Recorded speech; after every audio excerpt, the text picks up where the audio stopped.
ওকে, এটা another math, class 9-এর বইয়ের 9.1-এর কাজের ম্যাথ। এটা কিন্তু খুবই ইম্পর্টেন্ট। আমি অলরেডি কজের একটা ভিডিও দিয়েছি, এটা হলো সাইনের পার্টটা নিয়ে। তো এখানে আমাকে প্রুফ করতে বলেছে যে sin two the power 4a plus sin square equal যদি 1 হয়, তাহলে tan two the power 4 minus tan স্কোয়ারে ইকুয়াল 1, এই পার্টটা আনতে বললো।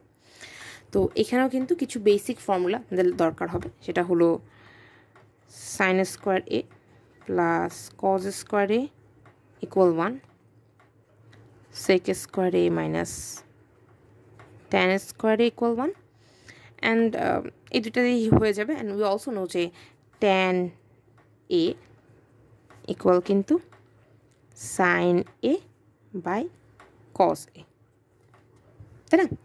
তো যেহেতু সাইনের পার্টটা দেওয়া আছে বাট ট্যানের পার্ট আইডেন্টিফাই করতে বললো, তার মানে হ্যাঁ উই নিড দ্য কজ হলে আমি ট্যানে কনভার্ট করতে পারি জিনিসটাকে।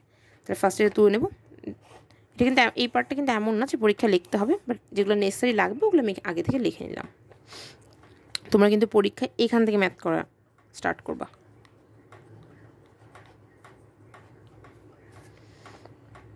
আর ম্যাথ নিয়ে ভয় পাবা না, শুধু ফর্মুলাগুলো একটু ভালোভাবে খেয়াল রাখবা, কয়েকবার বাসায় ভালোভাবে প্র্যাকটিস করবা, তাহলেই পেরে যাবা।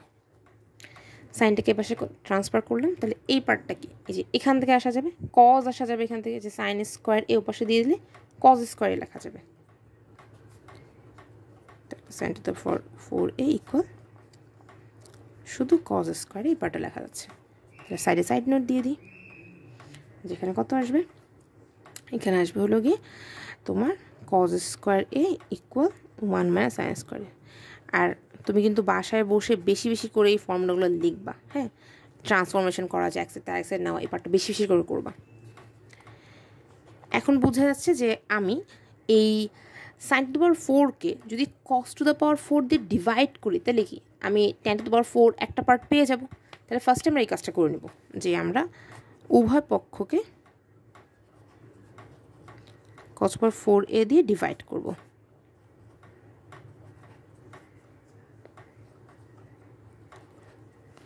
অবশ্যই সাইড নোট দিবা যে উভয় পক্ষকে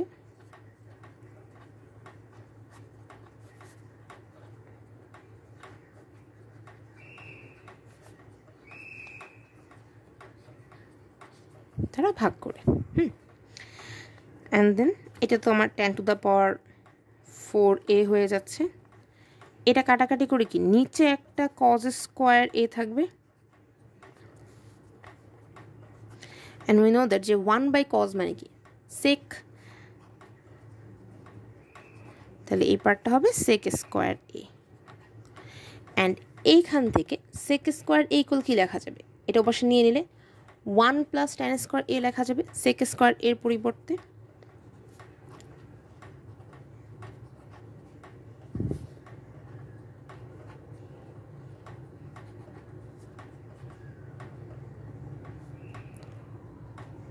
যেহেতু তোমার সেক স্কোয়ার এ ইকুয়াল 1 প্লাস ট্যান স্কোয়ার এ, তাহলে এখন খুব ইজি, জাস্ট শেষ এটাকে পাশে নিয়ে আসবা, 4a ট্যান স্কোয়ার এ ইকুয়াল 1। এই কিছু কিছু বোর্ডের ম্যাথে এইটা দেখা যায় প্রুফের জায়গায় এইটা প্রুফ করতে না বলে, মানে এইটাকে না বলে প্রুফ, কিন্তু এটা এখানে শেষ। হ্যাঁ, কিছু জায়গায় দেখা যায় এটাকে এটা প্রুফ না করতে এভাবে লেখে যে sine A cos A to the power 4 আবার sine A by cos A whole square equal 1। মাঝে মাঝে এভাবেও লেখা থাকে। তো জাস্ট ডোন্ট গেট স্কেয়ার্ড, আল্লাহর নাম নিয়ে ম্যাথটা করা শুরু করবা, ইনশাল্লাহ পারবা।